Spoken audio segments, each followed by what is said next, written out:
ఈ రోజు మనం నటి ప్రగతి గారి గురించి మనం మాట్లాడుకోబోతున్నాం. నటి ప్రగతి గారు అని అన్నా ఎందుకు అన్నాను అంటే ఆవిడ సోషల్ మీడియాలో చాలా సార్లు ఏంటంటే రకరకాలుగా ఎక్సర్సైజులు చేస్తూ రకరకాలుగా వ్యాయామాలు చేస్తూ ఒకసారి చీరకట్టులు ఒకళ్ళు డ్రెస్సులు ఒక రకంగా చెప్పాలంటే అసభ్యకరం అనొచ్చు లేకపోతే అలా ఎందుకు చేస్తుందో అని రకరకాలుగా పాపం ఆవిడ రకరకాల మాటలు ఎదుర్కొన్నారు. మనం కూడా చూసాం. ఈవిడికి ఏంటి సినిమాల్లో మంచిగా చేస్తుంది కదా, మళ్ళీ ఇవన్నీ అవసరమా ఈవిడికి అన్న సందర్భాలు కూడా ఉన్నాయి. కానీ ఆ సందర్భాల్లోనే ఆమె ఆనందం వెతుక్కుంది. ఏమిటి అంటే ఆమె వెయిట్ లిఫ్టింగ్ కి చాలా ఛాంపియన్ గా, ఎలా అంటే ఏదో ఆకతాయితనంగా ఏదో జస్ట్ వెళ్ళి నేర్చుకుందాం అన్న ఉద్దేశంతో వెళ్ళి ఇంట్రెస్ట్ గా దాంట్లో అవార్డులు సాధించింది అనమాట.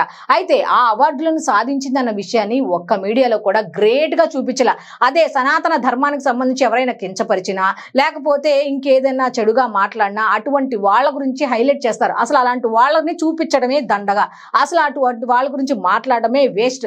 అదే ఇంకొక విషయం ఏంటంటే వాళ్ళు ఎక్కడైనా దొరికినా లేకపోతే వాళ్ళు ఏమైనా డ్రగ్స్ విషయాల్లో దొరికినా లేకపోతే ఇంకేదైనా విషయాల్లో దొరికినా అవి కూడా హైలైట్ చేస్తూ మీడియాలో హైప్ క్రియేట్ చేస్తారు. మరి ఈవిడ సాధించిన దాని మీద ఎవరు హైప్ ఎందుకు క్రియేట్ చేయలేదు ఒకసారి ఆలోచించండి మీరు కూడా. అయితే ఫస్ట్ అభినందించింది ఎవరో తెలుసా ఈవిడ్ని అంటే జనసేన పార్టీకి సంబంధించిన మహిళా విభాగంకి చెందిన వీర మహిళలు మాత్రం అభినందించారు, 2 తెలుగు రాష్ట్రాలకు సంబంధించి. ఆ తర్వాత అది ఇన్స్పిరేషన్ గా తీసుకొని ఇంకొంతమంది ముందుకు వచ్చారు. ఆ తర్వాత ఇప్పుడు నాగబాబు గారు కూడా స్పందించారు. ఆయన కూడా కొన్ని రకాల వ్యాఖ్యలు అయితే చేశారు. ఆ వ్యాఖ్యలు ఏంటి అనేది ఒకసారి చూద్దాం. అదేంటి అంటే టాలీవుడ్ నటి ప్రగతి అంతర్జాతీయ వెయిట్ లిఫ్టింగ్ లో సాధించిన విజయంపై జనసేన పార్టీ ప్రధాన కార్యదర్శి ఎమ్మెల్సీ నాగబాబు ప్రశంసల వర్షం కురిపించారట. ఇది ఎవరైనా కవర్ చేశారా ఏ మీడియాలో అయినా? అదే ఆమె ఏ చీర కట్టుకోనో లేకపోతే ఏ రకంగా అయినా అసభ్యంగా ప్రవర్తించినా లేకపోతే స్టైల్ గా కనిపించినా ఇది మాత్రం సోషల్ మీడియాలో ఒక రేంజ్ లో బద్దలైపోయేలాగా ఓ ట్యాగుల మీద ట్యాగులు చేస్తూ రచ్చరచ్చ చేసేసేవాళ్ళు కదా. కనీసం ఆమె ఈ విధంగా విజయం సాధిస్తే కనీసం ఒక్క మీడియా వాళ్ళు కూడా ఈ విధంగా హైప్ క్రియేట్ చేయాల, అటువంటిది కరెక్ట్ కాదు కదా అన్నట్టుగా Asian Open powerlifting championship 2025లో ప్రగతి ఏకంగా 4 పతకాలు గెలుచుకోవడం పట్ల ఆయనైతే హర్షం వ్యక్తం చేశారట. అంతేకాదు నటనతో పాటు క్రీడల్లోనూ అంతర్జాతీయ స్థాయిలో రాణించడం ఎంతో మంది మహిళలకు స్ఫూర్తిదాయకమని కొనియాడారు. అంతేకాదు ఈ మేరకు ఆయన గురువారం ఒక ప్రకటన విడుదల చేశారు. ఏమని?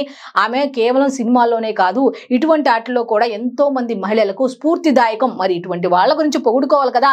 ఎంతసేపు సినిమా ఇండస్ట్రీ అనేసరికి ఎంతసేపు బ్యాడ్ లేకపోతే వరస్ట్ ఇలాగే మాట్లాడుకుంటారు. కానీ దాంట్లో వాళ్ళకున్న కష్టాలు వాళ్ళకుంటాయి, వాళ్ళకున్న కుటుంబ బాధలు గాథలు వాళ్ళకుంటాయి.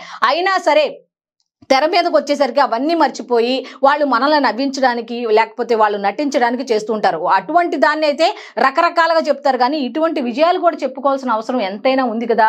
ఈ సందర్భంగా నాగబాబు ఒక ఆసక్తికరమైన విషయాన్ని అయితే పంచుకున్నారట. ఏంటి అంటే గతంలో ఒకసారి ప్రగతి గారు చీర కట్టుకుని పవర్ లిఫ్టింగ్ చేయడం గమనించాను. ఇందాక నేను చెప్పాను కదా అటువంటి అది చూసి ఇదేంటి చీర కట్టుకొని పవర్ లిఫ్టింగ్ చేస్తోంది, బహుశా సరదా కోసమేమో అని అనుకున్నాను. చాలా మంది ఫేమస్ అవ్వాలనుకుంటారు కదా యూట్యూబ్ లో సోషల్ మీడియాలో, ఆ విధంగా చీర కట్టుకొని ఏమైనా ఫేమస్ అవ్వడానికి లేకపోతే ఇలా సరదా కోసం ఏమైనా చేస్తుందేమో అని ఆయన అనుకున్నారట. కాకపోతే ఆయన చెప్పింది ఏంటంటే ఇంత నిబద్ధతతో ఇంత పట్టుదలగా అంతర్జాతీయ స్థాయిలో పతకాలు సాధిస్తుందని నేనైతే ఊహించలేదు అన్నట్టుగా ఆమె పట్టుదల కృషి అభినందనీయమంటూ పొగుడుకుంటూ వచ్చారనమాట.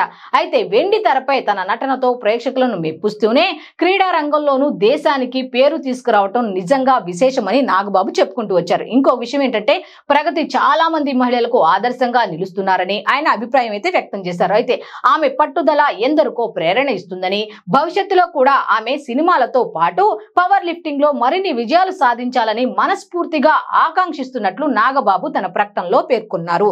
ఇది ఇలా పొగట్టం అనేది వాళ్ళకే సాధ్యం, కష్టాన్ని గుర్తించడం అనేది ఆ మెగా ఫ్యామిలీకే సొంతమని చెప్పొచ్చు అనమాట.